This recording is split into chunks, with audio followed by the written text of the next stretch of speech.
लेकिन आप इतना तानाशाह हो गए हैं, आप चार पहिए से चलते हैं, आपको लगता है कि जीवन में हमारे सिवा कुछ नहीं। ये जो आपके साथ चंद लोग हैं ना, ये जीवन भर नहीं रहेंगे, जब तक आपकी कुर्सी जब तक रहेंगे। लेकिन ये जो जनता है ना, ये जीवन भर के लिए होती है। लेकिन नगर पालिका तानाशाह है। बिल्कुल तानाशाह है, तानाशाह रवैया है उनका। और सबसे बड़ी बात, तानाशाह इसलिए कि वो जनता को नहीं सुनती है। नगर पालिका के अध्यक्ष जो हैं इस समय नरेंद्र गुप्ता जी हैं, तो वो भी तानाशाह हैं क्या? मैं तो नगर पालिका के लोगों के मैं कहना चाहता हूं, उनके अंडर में न जाने कितने लोग आते हैं, मेरा उनसे कोई वास्ता नहीं। सास पिया सबके मन भाए, प्रिया मसाला स्वाद जगाए। पालिका तानाशाह है, जब अध्यक्ष चेंज होगा तब तानाशाही बंद होगी, तो क्या चेंज करना चाहते हैं आप? बिल्कुल चेंज करेंगे, 100% चेंज करेंगे। मतलब नगर पालिका अध्यक्ष चेंज होगा? बिल्कुल चेंज होगा। जीवन भर के लिए किसी कुर्सी कोई अस्थाई नहीं होती है, अस्थाई है। ये कभी भी चेंज हो सकते हैं। जब ये जनता के नहीं, तो कुर्सी सब दिन के लिए नहीं है, कुर्सी कुछ सालों के लिए है। जब कुछ सालों के बाद जब आप रोड पे चलेंगे ना, तो कोई जनता आपको नहीं पूछेगी। आपको लगता है कि आज हम कुर्सी में बैठ गए तो हम विधाता बन गए, ईश्वर बन गए, ऐसा कुछ नहीं। विधाता, जब आदमी के अंदर कष्ट होता है तो लोग विधाता को भी नहीं छोड़ते और ईश्वर को भी नहीं छोड़ते हैं। आप तो जनप्रतिनिधि हैं। ये जनता भविष्य में लोगों को नगर पालिका अध्यक्ष के रूप में विनोद कोई शर्वानी देखने को मिल सकते हैं? नहीं नहीं, मैं बिल्कुल कहूंगा कि मैं एक व्यापारी हूं, मैं व्यापार अपना करता रहूंगा और व्यापारी के रूप में ही सबकी समस्याओं को उठाता रहूंगा। इस वाह, ये हमारी पसंदीदा प्रिया चाय है। आप जब चुनाव जब वोट मांगने जाते थे तो लोगों से ये कहते थे, मैं सबको दुकानें बना के दूंगा, 5-5 फुट दुकान दूंगा, 10-10 फुट दुकान दूंगा। जब आप ये बताइए, जब आप आज तक एक दुकान मुझे जो बनी हुई है गरीबों के लिए, एक दुकान बता दीजिए। जो दुकानें तोड़ के बनाई भी गई, उनको भी 30 लाख 35 लाख रुपए में दी गई। जो कुर्सी में बैठ जाता है जनप्रतिनिधि, वो तो तानाशाह हो जाता है। लेकिन तानाशाह को रोकने के लिए जिला प्रशासन भी होता है। जिला प्रशासन को पहले लोगों की पूछना चाहिए कि क्या उनसे कितनी दिक्कतें हो रही हैं। आप ये बताइए, 12 बजे रात में कोई भी बस स्टैंड वहां से इलाहाबाद से आ रहा है, तो पहले उसको रुकने के लिए बस स्टैंड, अस्थायी बस स्टैंड पर रुकेगा कि जाके 4 किलोमीटर दूर रुकेगा? बताइए। समाज से जो अस्थायी पूछताछ कार्यालय जो बस स्टैंड का था परिवहन विभाग का, तो उसको खोल देना चाहिए। बिल्कुल खोलना चाहिए, 100% खोलना चाहिए। और ये चित्रकूट जनता के लिए बहुत ज्यादा जरूरी है। और जो लोग ये कह रहे हैं ना, वो उनके पास 4 पहिया होती है, वो कभी बस स्टैंड जाते नहीं। जो गरीब है बेचारा, वो पहले 50 रुपए लगा के किराया लगा के पहले बस स्टैंड जाए। तो क्या भविष्य में नगर पालिका की कुर्सी पे बैठना चाहेंगे आप जो है? नहीं, मैं तो अपने जनता वासियों से एक बात जरूर कहना चाहता हूं कि मैं कभी भी चुनाव नहीं लड़ूंगा। मेरा एक जो जहां तक अपना एक अच्छा, कुछ लोगों का मानना है कि जो आप ये मुद्दे उठाते हैं, तो ये अगला नगर पालिका जो है तो चुनाव लड़ने के लिए है, ऐसा? ये ईश्वर साक्षी होगा, मैं कभी भी चुनाव लड़ने का मैं मूड नहीं बनाया है मैंने। जी। मैं आप सबका सेवक रहूंगा, समाज सेवा करना चाहता हूं।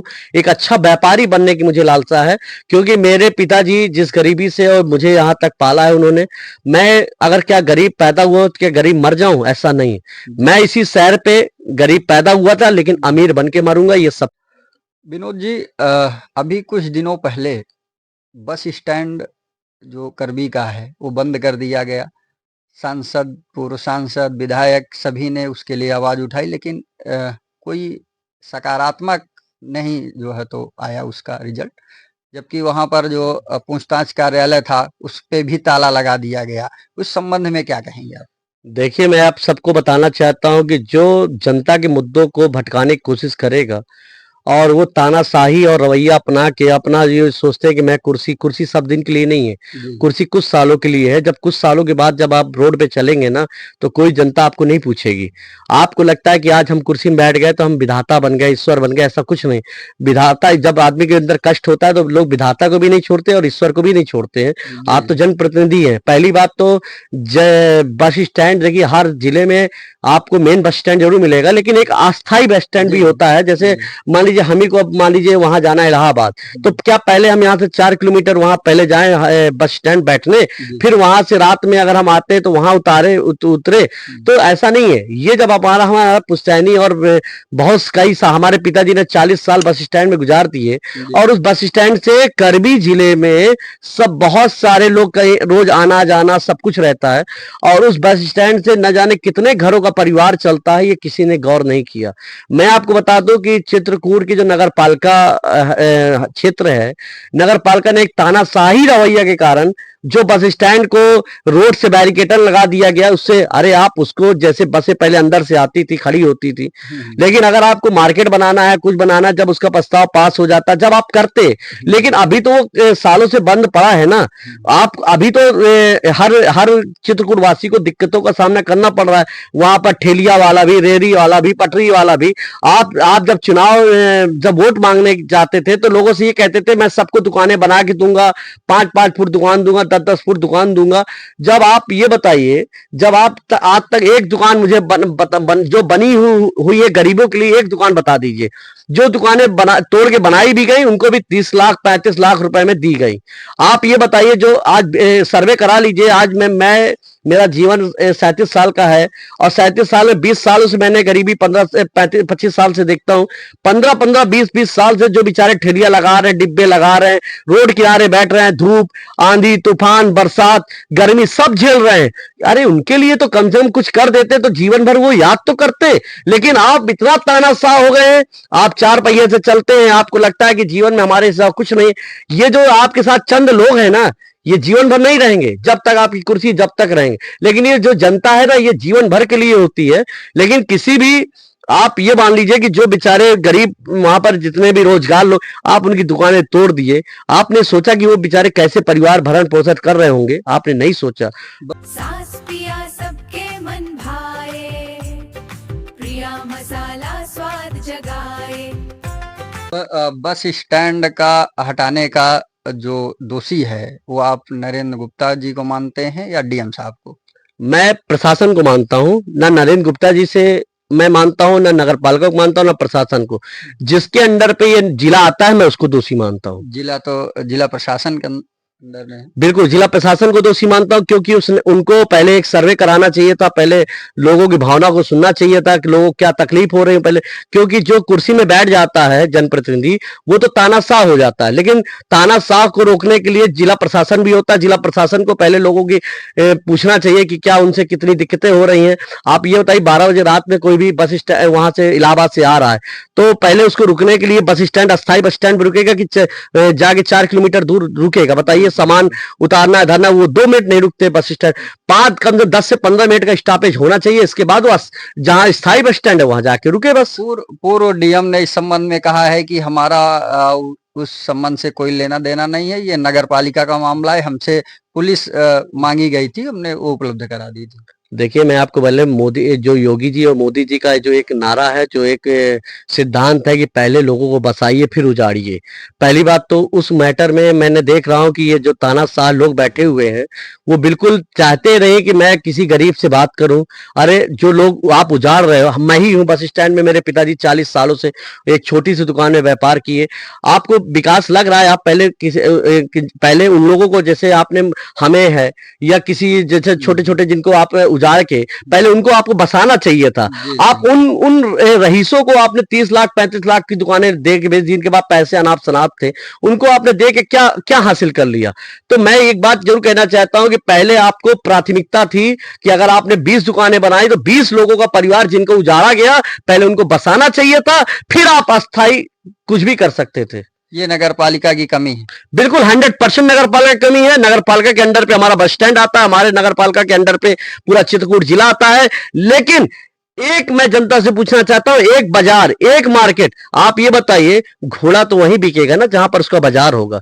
अब बाजार से हट के आप 2 किलोमीटर दुकानें बना दिया जाएंगे तो क्या वहां पर लोग जाएंगे? आदमी दुकान ले लेगा और वहां पर क्या खाएगा, क्या कमाएगा, क्या अपने बच्चों को पाल पाएगा? जहां पर बस स्टैंड बनना चाहिए था, जहां पर दुकानें बनना चाहिए, तो वहां पर पार्क बना दिया गया। पार्क की इतनी जरूरत चित्रकूट के कीमती पॉश इलाके में नहीं होती है। आप बाहर बनाते, अच्छा पार्क बनाते, जहां पर वहां लोग जाते अपना करते, लेकिन आपने सिर्फ तानाशाही रवैया के कारण आपने जो किया वो ईश्वर देखेगा। और मैं तो बार बार यही कहूंगा, देखिए तानाशाही हमेशा नहीं चलती, कुछ दिनों के लिए। नगर वाह, ये हमारी पसंदीदा प्रिया चाय है। पालिका तानाशाह है। बिल्कुल तानाशाह है, तानाशाह रवैया है उनका। और सबसे बड़ी बात तानाशाह इसलिए कि वो जनता को नहीं सुनती है। नगर पालिका के अध्यक्ष जो है इस समय नरेंद्र गुप्ता जी हैं, तो वो भी तानाशाह हैं क्या? मैं तो नगर पालिका के लोगों के मैं कहना चाहता हूं, उनके अंडर में न जाने कितने लोग आते हैं, मेरा उनसे कोई वास्ता नहीं। मैं तो सबको यही कहना चाहता हूं कि पहले जनता के दुख दर्द को सुने, फिर उसके बाद एक्शन लेना चाहिए, कार्रवाई करना चाहिए। आप हमें भी हटाइए, आप हमें पहले 10 फुट बैठने की जगह दीजिए। हम आज दुकान हटाने के लिए तैयार, हम हाई कोर्ट के शरण में जा रहे हैं। और हम लोग प्रशासन क्यों जा रहे हैं? क्योंकि हमारा भी तो परिवार है, हमारी भी कोई अपने जो 40 साल से जिस जगह पे होगा वो अपनी दुकानें कैसे छोड़ देगा? कैसे उसको आप किनारे कर देंगे? आपके हिसाब से जो अस्थायी पूछताछ कार्यालय जो बस स्टैंड का था परिवहन विभाग का, तो उसको खोल देना चाहिए। बिल्कुल खोलना चाहिए, 100% खोलना चाहिए। और ये चित्रकूट जनता के लिए बहुत ज्यादा जरूरी है।